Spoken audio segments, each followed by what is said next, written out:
What's up, Navigating Academia family? This is your buddy Dr. J. Phoenix Singh, your personal academic mentor, coming at you with part 2 of my 8 secret strategies for how you can build wealth as an academic. If you haven't watched part 1 yet, be sure to be able to do so, and I'm trying to build all these videos at once, and so because of that, if the next one's already out, be sure to watch that after this one, because I hope that you're going to get a lot out of these videos. As always, if you want to talk about your personal situation, how we can build wealth for you in academia, then please do go ahead and give a shout. You can book an appointment with me via the website below. Okay, so number 1 in terms of the first tip was to be able to get a killer skill set that's resistant to recessions and temporal changes, and I go in depth into that. Okay, so number 2 is don't just be an asset, build an asset. Think about the work that I do on this channel. I have a tremendously blessed life to, in my free time, because I do this as my hobby. This is fun for me, right? Like a lot of fun, especially to be able to work one-on-one with you guys. You can ask Daria. It is like the joy of my life, right? I'm deeply passionate about my company, Publication Academy, because it has a very overarching goal of increasing equity and parity within the field of academia and getting people publishing who have imposter syndrome or they never thought they could publish before, and working with young scholars as well as advanced scholars.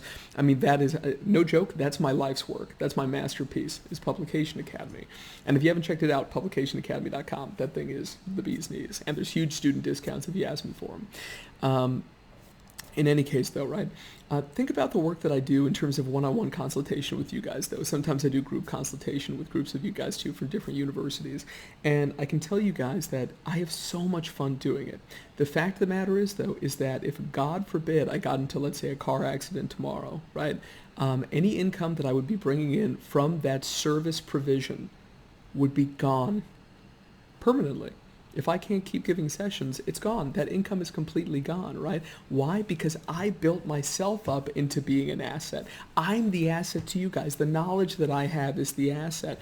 And when you work one-on-one with me, when I take a look at your materials, when I review your CV and suggest changes, when I take a look at your personal statement, I say, no, this is disorganized and we need this kind of a hook here, and this final paragraph doesn't have enough clarity, and here's where on the internet you would go for that target program to be able to find this information, and we need a closing paragraph, and when you talk about your research, we need to make these sorts of changes specific to your materials, right, which is what I do in sessions. I can tell you guys that it's so much fun for me, but if I wasn't able to do that, it would just totally disappear, right? And so what on earth should you do? Because you make yourself an asset. Let's say I got hit by a car. What am I supposed to do? Sell my customers? That doesn't even make any sense. This is not that kind of a business when you're giving consultation. A lot of people don't understand that. They want to be consultants of some kind. Selling a consultation practice, unless you've been working in the field and like the name of that consultation practice actually means something, it's like the McDonald's of academic consultation in my case, it won't mean anything. Right? Now take a look at certain law firms, like I think about Johnny Cochran, who's a famous attorney in the U.S., who, God rest his soul, has passed away, right? You still have Johnny Cochran's law firm, right? And it's got his name on it. Why? Because he became the McDonald's of, criminal defense, right? And so it's one of these things where that makes sense, but come on, I'm just a dude, right? And the likelihood is that you're just going to be a person as well. You're going to be an amazing person, I can tell you that. And you can make a lot of changes in this world, a lot of changes for the good. But at the end of the day, we always just have to go into things with our eyes wide open, right? So we shouldn't just become an asset through experience, through building up our knowledge bases, reading, networking, and failing. For the love of God, get out there and make some mistakes. Get out there and fail bigger, fail faster, fail better. That's what I want you guys to be doing, right? And it's scary. I'll tell you guys that I get scared, absolutely. I have many thousands actually, but at least hundreds and hundreds of prospective clients for Publication Academy who I end up kind of basically cold approaching or trying to network with roundabouts. And most of them don't end up getting back to me, or nobody's ever rejected me right out, but sometimes even people not talking to you or just saying, wow, this seems like really great, but right now we're just not interested.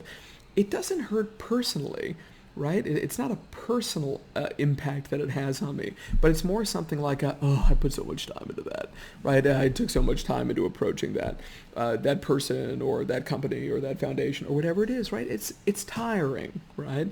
And so it's one of these things, though, where it's important to go through that because you're trying to build an asset. So in this case, for me, my asset is Publication Academy. I have other assets as well, and of course, you'll have things like hopefully different types of investments, be it stocks or bonds or cryptocurrency or real estate and so forth. Some people have sneakers or artwork and these things, but you get the idea.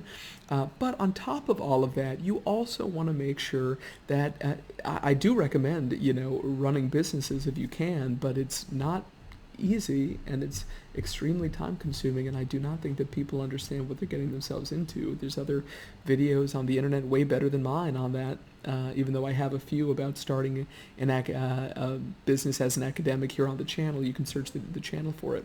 But the key thing is that I want you to build something that essentially can create not necessarily passive income, but some kind of income. So for me personally, I've been in education technology, in online learning, since 2012 or 2013, so for really quite a long time, so almost a decade now, and I grew up with the technology, and it's changed so much, I can't describe it, but I've kept up to date with the changes, and that has become a very in-demand skill. But me not only mastering those skills to be able to help other people, which is me being an asset, not building an asset, but then essentially working with very talented teams that I have personally built of web developers, of video editors and videographers, you name it, and then different content creators, including myself, but content creators from all over the world. It has enabled me to be able to build up, between my last company and this company, thousands and thousands of hours of content, right? And all of that together being automated, and then also having kind of live webinar offerings as well, where you can actually connect with these experts in their fields. This is something that has created an asset. And this is something where if I, again, God forbid, got hit by a truck tomorrow, that would continue on without me, and I would still be able to benefit from it because I own equity in the company. Okay, and so that is the idea here. Don't just be an asset, but keep in mind, are you building something that is going to be useful to others, that other people would actually pay you for? Because if you're just making like a little worksheet or something as part of your, let's just say you do consultation, as part of your consultation company, it doesn't really mean anything. And let's be honest, you can pay, I don't know, $200,000 or whatever to be able to build an online learning. I mean, that would not be a very good one, but an online learning system, as well as put some trainings on there. Just because you spent $200,000 on something and you got a whole bunch of people involved and you spent all of your time and you didn't get paid for doing it, that does not mean that that company that you built is worth $200,000. I'm sorry. The only thing that matters at the end of the day when it comes to that kind of a startup in terms of building that kind of an asset, the only thing that matters is, can you get revenue? Can you sell? And if you can't sell, I know you put $200,000 into it. I know that you busted your ass on it, right? And sorry, it's just not going to be worth anything. If anything, somebody else may buy it, but they're going to buy it for, $10,000, $20,000. You're going to lose 80, 90% of your money, right? And I know that really sucks to hear, but you should not go into business thinking you're going to make some epic amount of money, right? You should certainly not go in thinking that you're going to have a flexible schedule, which people seem to think, because your schedule is 24/7, and you shouldn't go in thinking that you're going to be the boss, because even though you're the head of the company, at the same time, instead of it being something where you actually have a boss above you, every single customer you get, they're the boss. They're the ones who are paying you. And, if you have employees, if you're blessed enough to have employees like I have in the past, the really rough thing there is that every time you take on a new employee, usually you're going into the red, right? You don't just hire somebody and then immediately start making a lot of money. It takes a lot of time to be able to train people, and I'm a big believer in hiring slowly and firing fast. And I have fired dozens of people in my career. I take no joy in it, but at the same time, you have to do what's for the best of the company and not what's, necessarily what your heart desires to do in terms of, really helping people and their families. It's a very very difficult thing, especially for somebody who is empathic and being in the behavioral health sciences. That's certainly me. So at the end of the day, that is number 2. I want you to think about a way to be able to sustainably grow your income, right? And not by you spending your time and trading it for money. Build an asset. And I swear to God, if anybody mentions drop shipping or any of these stupid Instagram or YouTube crazes about stuff, I'm going to penny stocks, junk bonds, I'm going to fly out there and smack you in the back of the head. Okay? Do not do anything stupid. This is a tortoise and the hare situation, people. Be smart, slowly but surely, build wealth, manage it well, get out of this stupid YOLO life of you only live once, so that means I got to go to Ibiza every, 10 months or whatever to go to a rave. Guys, go to Ibiza one time, have a frickin' blast, have a beer on me, okay? Great.